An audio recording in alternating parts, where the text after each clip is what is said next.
say, I always find interesting, people are like, oh, well, I didn't do anything today. This is still your little business.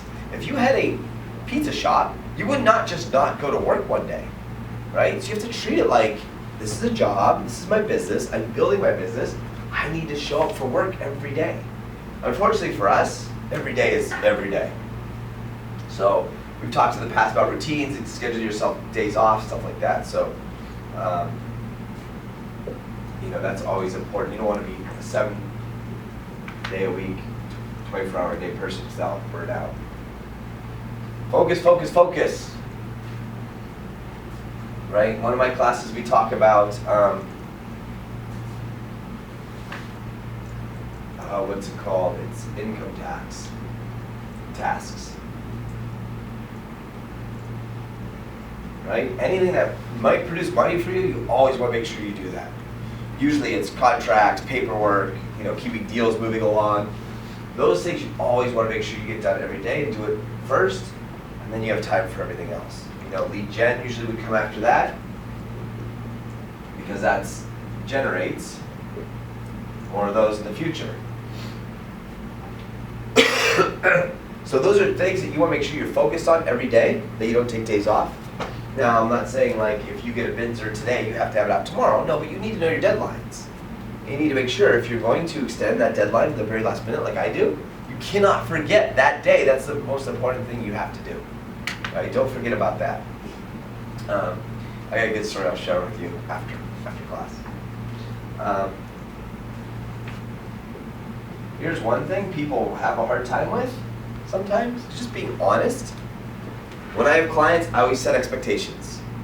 Here's where you could call, here's when you could text, here's when I'm coaching, so I'm not available these times. People appreciate that up front because then there's no questions later.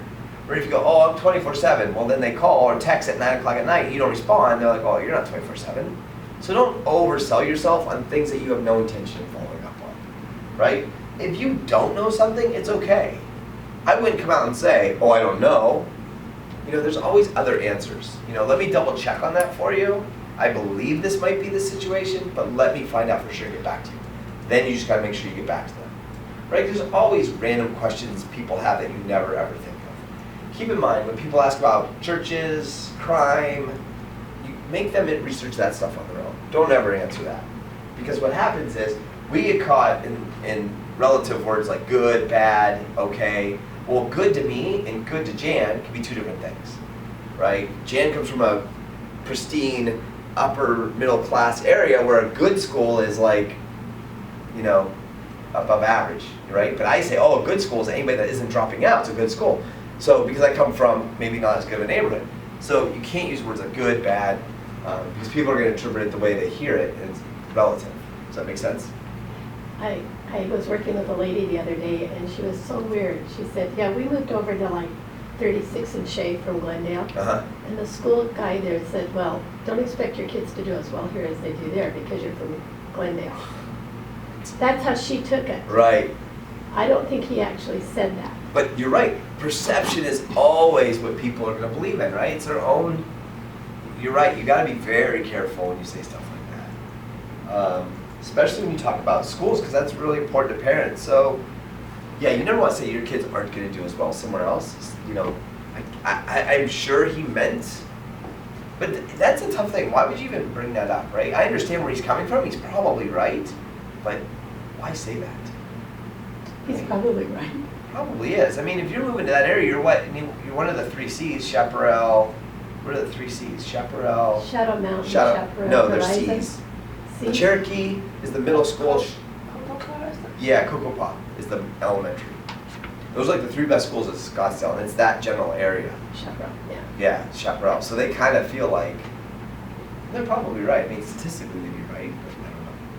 But yeah, if you came from like a high-level charter school in Glendale, my kids are going from high-level charters to low to mid-level public schools, so I think they're going to do really well this year coming up. So. Here's one thing agents always do that really drives me crazy.